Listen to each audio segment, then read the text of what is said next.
Bom, e a gente continua repercutindo todo o panorama aí da Comissão Parlamentar de Inquérito. Agora estamos em contato com o cientista político Rodrigo Prando, professor na Universidade Presbiteriana Mackenzie, para analisarmos primeiramente aí os trabalhos da CPI nesta semana. Professor, bom dia para o senhor. Seja bem-vindo ao Jornal da Manhã, segunda edição. Bom dia, Kalina. Bom dia, Gabriel. Prazer estar aqui com vocês. Bom dia, Rodrigo. Prazer é todo nosso.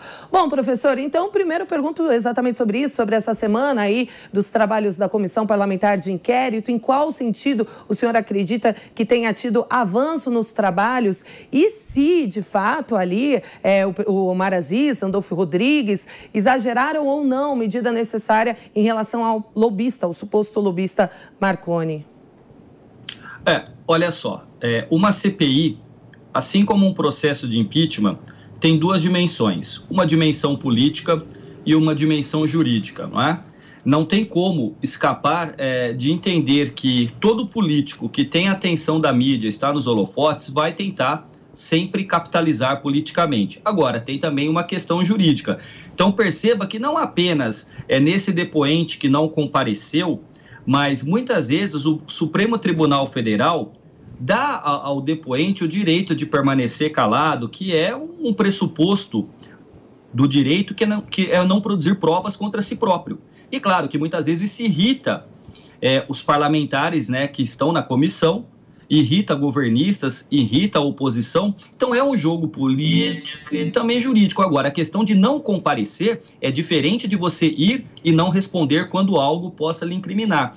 Então a CPI está se encaminhando para a produção de um relatório e, ao que tudo indica, Kalina, esse relatório ele será extremamente desfavorável ao governo, desde o início da CPI, com questões mais ideológicas, até a questão relacionada aos indícios de corrupção na questão da compra de vacinas ou na demora da compra de vacinas dentro do Ministério da Saúde.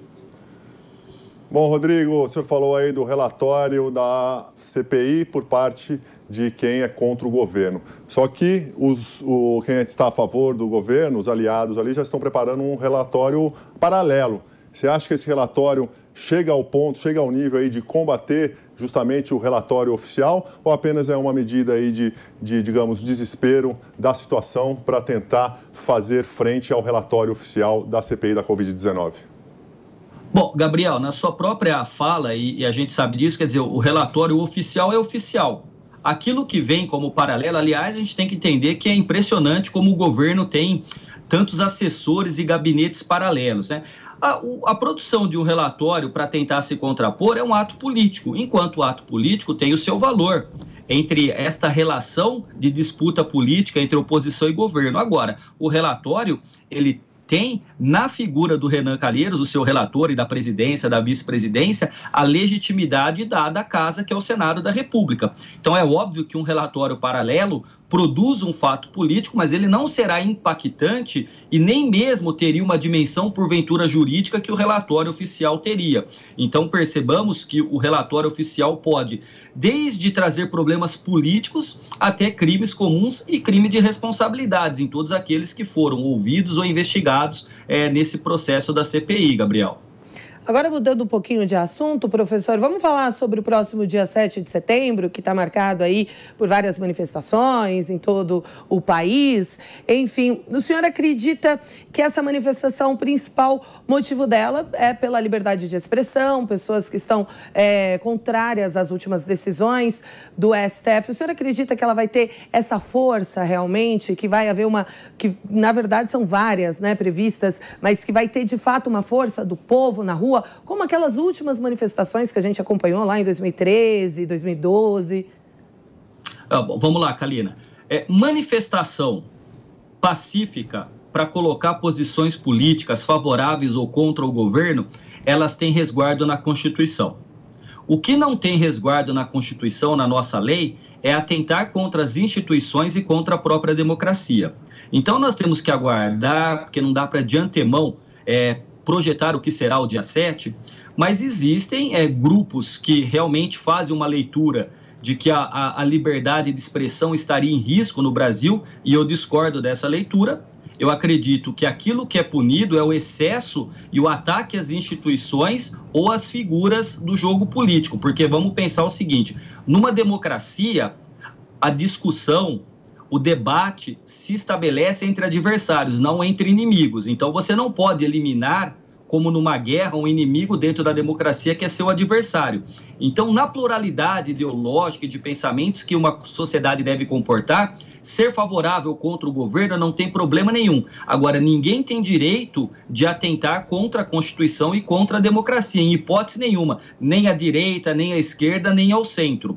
Então, assim, ontem mesmo, colegas jornalistas, né, me perguntaram, colegas de vocês, jornalistas, perguntaram, será que o dia 7 vai ser o grande divisor de águas? Eu acredito que não. O grande divisor de águas da democracia brasileira, da sociedade brasileira, será 2022, onde nós poderemos ter certeza de quem são os democratas e aqueles que estariam contrários à democracia.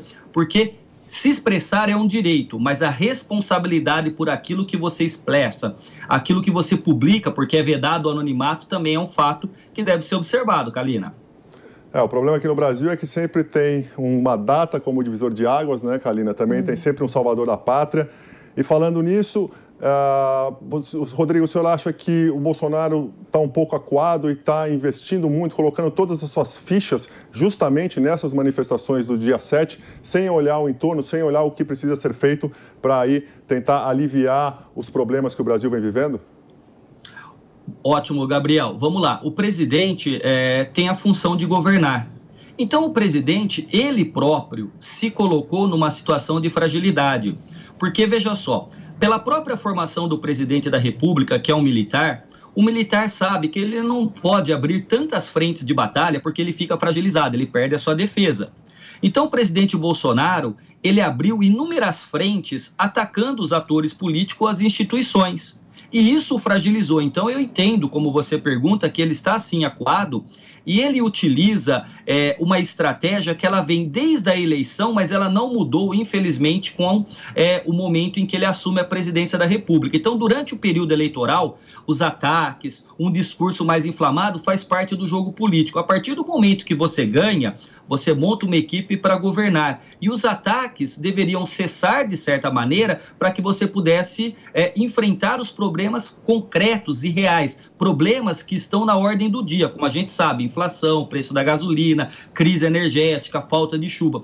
Tudo isso levaria o presidente a tentar dialogar, negociar. Mas o presidente, Gabriel, ele vai dobrando a aposta e ao invés de se fortalecer, ele se fragiliza politicamente, mas ele fortalece o discurso junto aos seus apoiadores mais fiéis. É uma escolha? É uma escolha. Politicamente tem seu valor? Politicamente tem seu valor. Agora, na prática, ele traz mais dificuldades para ele e para o seu governo do que efetivamente facilidades e amenizar esse clima de confronto entre os poderes e os atores políticos, Gabriel. Professor, para a gente fechar rapidamente, nas últimas manifestações do ex-presidente Lula, ele comentou sobre regulamentar a mídia, né, a imprensa. Inclusive, no último evento que participou, no lançamento de um livro, ele disse que a mídia, a grande mídia, foi a responsável pelo golpe que Dilma Rousseff, segundo ele, sofreu pelo impeachment da ex-presidente Dilma. Rapidamente, o que o senhor acha dessas falas do ex-presidente Lula? A fala ela é lamentável, ele tenta discutir aí uma regulamentação da mídia no modelo inglês, mas na verdade aquilo que fica para a sociedade, para muitos, é uma ideia de censura. Então muitas vezes, Kalina, os especialistas, os analistas tentam estabelecer pontos de conexão entre o discurso do Bolsonaro e do Lula. E um ponto de conexão, infelizmente, é este ataque à mídia.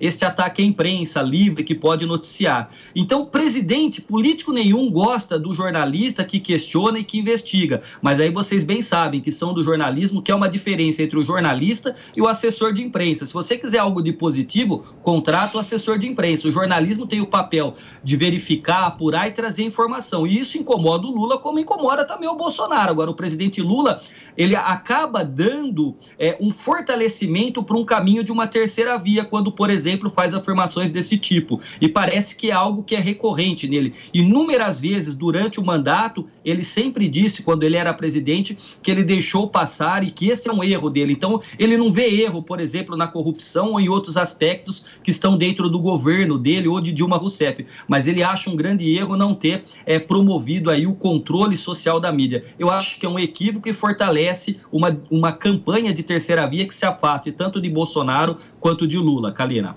Pois é, Rodrigo Prando, cientista político, mais uma vez, obrigada pela entrevista no Jornal da Manhã, segunda edição. Excelente fim de semana para o senhor. Para vocês também, para todos os ouvintes e aqueles que nos acompanham na Jovem Pan e nos assistem. Um abraço a todos e um ótimo final de semana e bom feriado. Obrigado, Rodrigo. Até a próxima.